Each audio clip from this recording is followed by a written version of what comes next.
Hello friends, welcome back to my channel. അപ്പോൾ നമ്മളിപ്പോൾ നിൽക്കുന്നത് ഷാർജയിലെ റെയിൻ റൂമിന്റെ ഫ്രണ്ടിലാണ്. പേര് സൂചിപ്പിക്കുന്നത് പോലെ തന്നെ ഇതിനകത്ത് 24 hours മഴ പെയ്യുന്നാണ് പറയുന്നത്.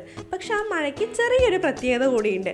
അപ്പോൾ ഇതിനകത്തെ വിശേഷങ്ങളൊക്കെ ഡീറ്റെയിൽ ആയി അറിയാൻ വേണ്ടിയിട്ട് എല്ലാവരും വീഡിയോ ഒന്ന് കണ്ടു നോക്കൂ ട്ടോ.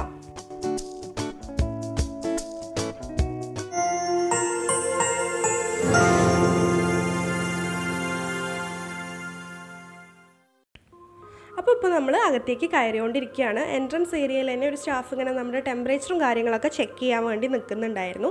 പിന്നെ ഈ ഒരു സ്ഥലത്തെക്കുറിച്ച് പറയുകയാണെങ്കിൽ ഒരു 2 വർഷം മുൻപ് ഷാർജ ആർട്ട് ഫൗണ്ടേഷൻ്റെ ഭാഗമായിട്ടാണ് ഇതിവിടെ ഓപ്പൺ ചെയ്തിട്ടുണ്ടായിരുന്നത്.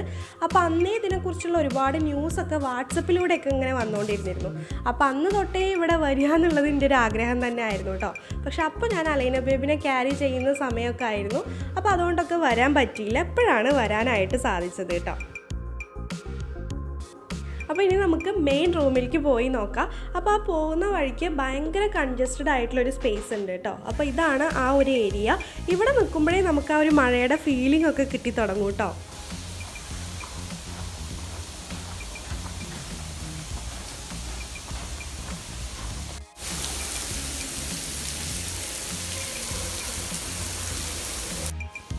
ഓക്കെ, അപ്പോൾ നമ്മളിപ്പോൾ ഫൈനലി റെയിൻ റൂമിനകത്ത് എത്തിയിട്ടുണ്ട്. അപ്പോൾ അവിടെ അങ്ങനെ ഒരു ഇൻസ്ട്രക്ടറൊക്കെ ഉണ്ടായിരുന്നു കേട്ടോ. അവർ നമുക്ക് വേണ്ട കാര്യങ്ങളൊക്കെ പറഞ്ഞു തരും. പിന്നെ ഞാൻ സ്റ്റാർട്ടിങ്ങിൽ പറഞ്ഞില്ലേ 24 hours മഴയൊക്കെ പെയ്യും, പക്ഷെ ചെറിയൊരു പ്രത്യേകത കൂടി ഉണ്ടെന്ന്. അതെന്താണെന്ന് വെച്ചാൽ നമുക്കിവിടെ വന്നാൽ മഴ പെയ്യുന്നത് കാണാൻ പറ്റും, അതിൻ്റെ സൗണ്ട് കേൾക്കാൻ പറ്റും, ശരിക്കും കംപ്ലീറ്റ് ആയിട്ടും ഒരു മഴ പെയ്യുന്നത് എക്സ്പീരിയൻസ് ചെയ്യാൻ പറ്റും. പക്ഷെ ഇതിൻ്റെ പ്രത്യേകത എന്താണെന്ന് വെച്ചാൽ നമ്മൾ നനയില്ല, അതാണ് കേട്ടോ.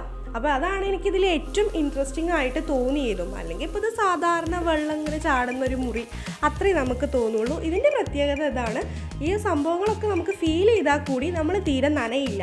എന്ന് വെച്ചിട്ട് നമുക്ക് കംപ്ലീറ്റ് ആയിട്ട് വെറ്റ് ആവണം എന്നുള്ളവരാണെങ്കിൽ സ്പീഡിൽ ഓടിയാൽ മതി, അപ്പം നനയാനും പറ്റും. അങ്ങനെയുള്ളവർക്ക് കംപ്ലീറ്റ് ആയിട്ട് നനയാനും പറ്റും കേട്ടോ. അപ്പോൾ ഫുള്ളി ഒരു സെൻസർ സെറ്റപ്പാണ് എന്നാണ് എനിക്ക് മനസ്സിലായത്. ഏതായാലും സംഭവം കിടിലനായിരുന്നു കേട്ടോ.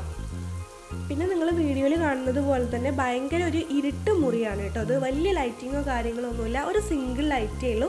അതുതന്നെയാണ് ഇതിൻ്റെ ഭംഗി എന്നാണ് കേട്ടോ എനിക്ക് തോന്നിയത്. മാത്രമല്ല അറ്റ് എ ടൈം അവർ മാക്സിമം 6 പേരേ ഉള്ളൂ ഒന്നിച്ച് കയറ്റി വിടുക, അതിലും കൂടുതൽ പേരെ അവർ കയറ്റി വിടുകയില്ല കേട്ടോ. അപ്പോൾ എന്തായാലും മഴ ഇഷ്ടമുള്ളവർക്കും മഴ കാണാൻ ഇഷ്ടമുള്ളവർക്കും മഴ നനയാൻ ഇഷ്ടമുള്ളവർക്കും ഒക്കെ ലൈഫിൽ ഇതൊരു ഡിഫറെൻറ്റ് എക്സ്പീരിയൻസ് തന്നെ ആയിരിക്കും എന്നുള്ള കാര്യത്തിൽ ഒരു ഡൗട്ടും വേണ്ട കേട്ടോ. അപ്പോൾ ഇന്നത്തെ നമ്മുടെ വീഡിയോ നിങ്ങൾക്ക് എല്ലാവർക്കും ഇഷ്ടപ്പെട്ടു എന്ന് വിശ്വസിക്കുന്നു. ഇഷ്ടപ്പെട്ടിട്ടുണ്ടെങ്കിൽ എപ്പോഴും പറയുന്നത് പോലെ മാക്സിമം ഒന്ന് സപ്പോർട്ട് ചെയ്യുക. ഇതുവരെയായിട്ട് നമ്മുടെ ചാനൽ സബ്സ്ക്രൈബ് ചെയ്യാണ്ട് ആരെങ്കിലും കാണുന്നുണ്ടെങ്കിൽ പ്ലീസ് ഒന്ന് സബ്സ്ക്രൈബ് ചെയ്യുക. കൂടാണ്ട് ലൈക്ക് ചെയ്യുക, ഷെയർ ചെയ്യുക, കമൻറ്റ് ചെയ്യുക. അപ്പോൾ ഓക്കെ, താങ്ക്സ് ഫോർ വാച്ചിങ്.